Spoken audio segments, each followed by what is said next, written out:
It's often said that in a love triangle, only one person walks away feeling fulfilled, while the other two are left with heartache and turmoil. But is it ever truly possible to leave such a situation without leaving wounds behind? Or does the happiness of one pair always come at the cost of someone else's suffering? People will go to extraordinary lengths to cling to love, choosing to forgive, to fight, to believe that what was broken can still be mended. Yet sometimes the most painful realization is that running back to someone once cherished is no longer safe, and the only choice left is to let go. For a time, Maria Munoz's story looked like it was heading toward a picture-perfect conclusion. She had achieved a successful career, enjoyed stability in her marriage, and embraced motherhood with pride. From the outside, her world appeared flawless. But within her home, the foundation was beginning to crumble. Her husband had become romantically involved with another woman, and instead of deciding, he tried to balance life with both. Loyal to her children and the image of family, Maria tolerated this fractured existence for years, convincing herself that enduring the pain was worth it if it kept her son and daughter secure. But what began as an attempt to hold the family together eventually descended into something far more sinister. The emotional strain, repeated betrayals, and growing conflict would culminate in a devastating act, one that left wounds far deeper than anyone could have imagined. Maria Abril Munoz was born on August 18, 1989, in the quiet town of Peñuelas, in Puerto Rico's southern region. The youngest child in a humble household, she grew up in modest surroundings, yet her dreams reached far beyond them. From early childhood, she was recognized for her outstanding grades and strong determination. She dreamed of entering medicine, of helping the sick, of saving lives. After finishing high school, she was admitted to a highly regarded medical university. During her studies, she crossed paths with Joel Pello, a physician completing his residency. Though nearly 11 years her senior, Joel and Maria quickly developed a profound connection. That bond soon grew into a romance. Before long, they moved in together, and shortly after, Joel asked her to marry him. Maria agreed. In 2011, the couple relocated to the United States, settling in Laredo, Texas, right on the Mexican border. They were both hired at the same hospital. Maria accepted a role as a nurse anesthetist, while Joel worked as a surgical assistant in the operating room. Both remained ambitious, continuing their studies to broaden their medical qualifications. Their combined salaries provided a comfortable lifestyle. They purchased a large home in a pleasant neighborhood and owned 2 cars. In 2015, Maria gave birth to their son, Alejandro, and 3 years later, they welcomed a daughter, Valentina. After Valentina's arrival, Maria chose to pause her career so she could dedicate herself fully to raising the children and running the household. Still, she planned to return to work once her kids were older and intended to renew her license. From the outside, their life seemed enviable. Maria and Joel appeared to have it all: love, security, a beautiful home, and a promising future. They seemed like a couple living the dream. But behind closed doors, a far more unsettling reality was beginning to emerge, one that even those closest to them had not seen coming. On the night of September 22, 2020, emergency dispatchers received a panicked call. The caller said he had found his wife unresponsive, attempted to revive her, but she wasn't breathing. That caller was Joel. He pleaded for help to arrive as quickly as possible. Within 10 minutes, an ambulance and a patrol car were outside their home. When the door opened, Joel was wearing blue medical scrubs, something first responders found unusual. Without hesitation, he urged them upstairs to the bedroom where 31-year-old Maria lay lifeless on the floor. She had no breath, there was no pulse, though her body was still warm. Joel claimed he had been giving CPR for 20 minutes, alternating between chest compressions and mouth-to-mouth, but without success. Medics took over, but despite all measures, Maria was declared dead. When asked what he believed happened, Joel suggested Maria might have taken an excessive amount of prescribed medication, which could explain her state. Paramedics asked if she had ever abused substances, but Joel said she hadn't. He did, however, mention her recent struggles with depression and anxiety, for which she had been prescribed treatment. Joel proposed that she might have unintentionally exceeded her dosage, or possibly chosen to end her own life. He claimed she had spoken about it the day before, though he hadn't thought she meant it seriously. When officers requested the medication she was using, Joel went to the bathroom and returned with a bottle.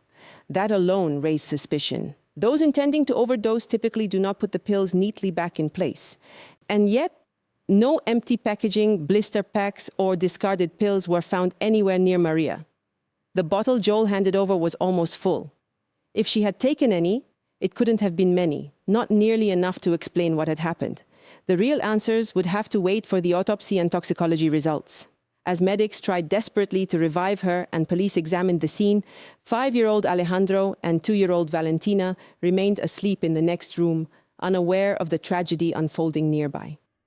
Joel told officers he had already contacted relatives who would care for the children until matters were settled.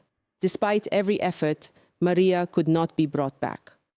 The cause of death remained uncertain, and the only witness, the husband, was now the prime person of interest.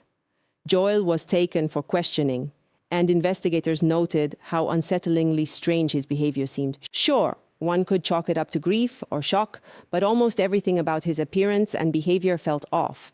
He gestured erratically, often jumped from his seat, and spoke in a disorganized, inconsistent manner. This led officers to consider the possibility that Joel might have been under the influence of certain substances that could trigger excessive sweating and overactive muscle responses. At one point, they noticed Joel unconsciously fiddling with something in his hand. A crinkling plastic noise drew attention. It turned out to be the wrapper from a catheter needle, the kind typically used to deliver medication into small veins. When asked about it, Joel casually brushed it off as trash, but what seemed even more suspicious was that Joel had discreetly removed and hidden the same bottle of pills he had previously shown to officers. When asked where the medication had gone, he feigned surprise and said he had no idea. Unfortunately for him, police body cams had caught the moment he quietly pocketed the bottle. When shown the footage, he appeared embarrassed and handed it over, claiming he must have picked it up without realizing it, due to being in shock. Joel went on to explain that he and Maria had been going through a rough patch. He admitted they were on the verge of separating and had in fact been living apart for several months, a detail not even close friends or co-workers knew. He framed the separation as a result of Maria's emotional struggles. According to him, he continued to spend time at the house to stay connected with Alejandro and Valentina, and in hopes of mending the relationship with Maria. Joel claimed that on the evening before the tragedy, he had visited the family, spent time with Alejandro and Valentina, and once they were asleep, he and Maria talked at length. He said it seemed they'd resolved their issues and reconciled, and afterward they shared an intimate moment. He then allegedly went into the shower, and when he returned to the bedroom, he found his wife unconscious. At first he thought she had fallen asleep, but when he realized she was unresponsive and breathing had stopped, he immediately called emergency services and began CPR. He was unable to provide any clear reason why he was wearing surgical scrubs at home that night. The autopsy revealed no obvious signs of struggle or visible injuries. Maria had passed away shortly before first responders arrived, as her body was still warm, but the circumstances remained deeply suspicious. 3 scenarios were initially considered: self-harm, accidental overdose, or intentional wrongdoing. None were ruled out. Joel stated that about 30 minutes before the incident, they had been intimate, but experts found no physical evidence on her body to support that claim. In fact, it appeared he had lied, perhaps trying to create the impression that they had reconciled, even though the reality might have been very different. The autopsy also showed that Maria's stomach was empty. Joel maintained that she had taken her medication while he was in the shower, which he estimated lasted no more than 10 minutes. He then found her unresponsive, called for help, and attempted resuscitation, but she was already gone. The experts, however, were clear. No pills can dissolve and kill a healthy young woman so quickly. Instead, they concluded she had been poisoned with an unknown substance, leading to systemic toxicity, respiratory arrest, and cardiac paralysis. A pathologist noted a small puncture mark in the right arm, consistent with a professional-grade needle injection. Since it was on her right arm in a location she could not have reached herself, a detailed toxicology analysis was needed to determine exactly what killed her, and that would take time. When detectives informed Joel that they needed permission to search the home, he visibly grew tense. He protested, saying his wife was private and would not have wanted someone rifling through her belongings, especially if she had ended her own life. Investigators countered, stating that since the cause of death remained uncertain, they had to explore all possibilities, including foul play. They also mentioned that a search warrant would likely be issued soon regardless, so Joel could expedite the process by cooperating. With no real choice, he reluctantly agreed. Observers noted his anxiety. He may have been planning to return home afterward to clean up and hide potential evidence, just as he had attempted with the pill bottle. As a precaution, he was not released from custody until the investigators completed their initial inquiries. Oddities became apparent immediately during the scene search. Joel's story was that the incident occurred while he was in the shower, but the shower stall was completely dry. There were no puddles, no steam, no damp walls. Investigators also found no wet towels or evidence that he had dried off. Additionally, the medication cabinet was located in the same bathroom. According to his version, Maria had somehow retrieved a lethal dose of pills, taken them without him noticing, then stealthily returned the bottle to its place, where it remained when emergency services arrived. That scenario seemed unlikely, but according to Joel, it went down just that way. In the bedroom, behind the leg of the bed, one of the officers discovered a small butterfly IV catheter, typically used to administer medication into smaller peripheral veins. It appeared to have been hastily tossed there, as if someone hoped it would go unnoticed. The discovery immediately brought to mind the crinkling wrapper Joel had been nervously fiddling with at the station. Investigators believed he had slipped it into his scrubs pocket and, under stress, began manipulating it in his hands during questioning. But the most significant find in the house wasn't a medical item, it was Maria's personal journal. A meticulous record of her thoughts, feelings, and fears kept over the course of several years, it would become a central piece of evidence in what was quickly becoming a complex criminal investigation. The young woman had written about her deep fear of losing her husband, her desperate wish to keep their family together, and her concern about the emotional toll their household tension might take on Alejandro and Valentina. She adored her son and daughter. They were her world, and she confessed she didn't know if she could ever forgive Joel for how he had treated her. As investigators read further into the journal, they became increasingly convinced that Joel had played a significant role in Maria's emotional distress and downward spiral. A couple of years earlier, he had started a relationship with another woman. He wasn't discreet about it, and in fact, he seemed to maintain both relationships simultaneously, unwilling to give up either his wife or his new partner. This dual life caused Maria unbearable emotional suffering. She had tried to hold the family together, never pushing Joel away, hoping he would come to his senses and return to her and the children. At some point, realizing she couldn't handle it alone, she sought professional help. A doctor prescribed her antidepressants, but Maria rarely took them. She worried about side effects and the risk of dependency. She also wrote about her plans to end her extended maternity leave. She had been studying hard to retake the exams required to renew her medical license and return to her job as a nurse anesthetist. It didn't sound like the mindset of someone preparing to give up on life. In fact, during the final month of entries, the tone in her writing began to change. She no longer dwelled on her pain or on reconciling with Joel. Instead, she wrote about letting go of the past and moving forward for herself and for her son and daughter. She even said she was ready to accept a divorce and allow Joel to go his own way, while still hoping to maintain a cordial relationship for the sake of their family. Next door lived a young woman named Adriana, a close friend and confidant of Maria's. When she heard the wail of sirens that night, she immediately sensed something was wrong. The next morning, seeing multiple police cars outside the house, she approached the scene and asked what had happened. When she was informed of Maria's sudden passing, she was stunned and told officers she had something important to share. Adriana confirmed that Maria and Joel had been living separately for nearly 5 months, though Joel continued visiting frequently. She described how, until recently, the family had seemed happy, but about 2 years ago, the then 40-year-old Joel had started undergoing a dramatic transformation. He lost a noticeable amount of weight, started hitting the gym regularly, and bulked up so quickly that Adriana suspected he might have been using performance-enhancing substances. He also began paying much closer attention to his appearance, changing his hairstyle, revamping his wardrobe, and adopting a more polished, fashionable look. Alongside Joel's drastic physical transformation came an equally disturbing shift in his personality. According to Adriana, he became arrogant, self-absorbed, and often displayed aggressive behavior. She even suspected he might be using certain restricted substances, though Maria avoided discussing that possibility. Joel's changing demeanor was also reflected in his social media presence. Once a devoted husband and father who posted family photos, he now seemed focused entirely on self-promotion. His feed was filled with provocative images showing off his physique, often accompanied by suggestive captions hinting that he was open to a fling. According to Adriana, trouble in the household began while Maria was expecting their second child. Joel became distant, frequently absent from home, and expressed open frustration about his domestic life. He talked about wanting freedom and feeling suffocated by the routine. Maria tried to be understanding, hoping he would soften after the birth of their daughter. But soon she discovered he was involved with someone else. It didn't take long for investigators to identify Joel's new partner.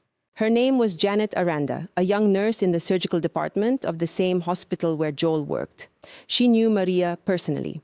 In 2018, while Maria was home on maternity leave with their newborn daughter, Joel went on a vacation to Spain with Janet. Eventually, Maria found out, but still attempted to save the marriage. That's how the love triangle began, and it would persist for nearly 2 years. Janet came in for questioning immediately upon request. Calm and cooperative, she answered all inquiries without hesitation. She confirmed that she had been in a relationship with Joel for a couple of years, and that in recent months, he had been living with her. Janet was fully aware that Joel was married and had a son and daughter, and that his wife was someone she knew.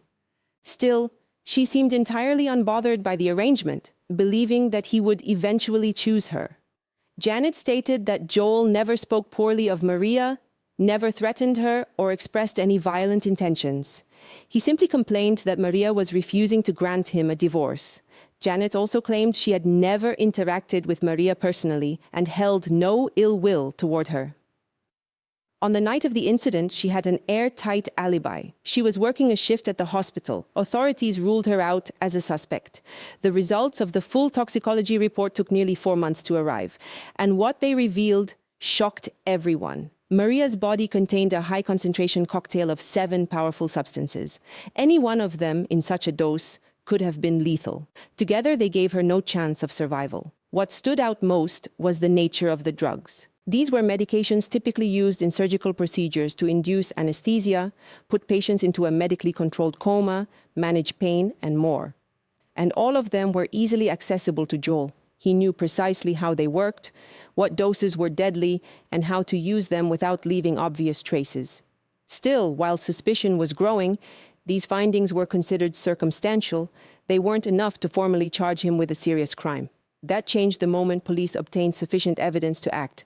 On the same day the results were reviewed, Joel, who had remained free during the months-long investigation, was arrested at Janet Aranda's residence. He didn't resist and appeared calm, but immediately requested a lawyer. From that point forward, he was no longer a grieving husband. He was now the defendant in a case involving a deliberate act of lethal harm.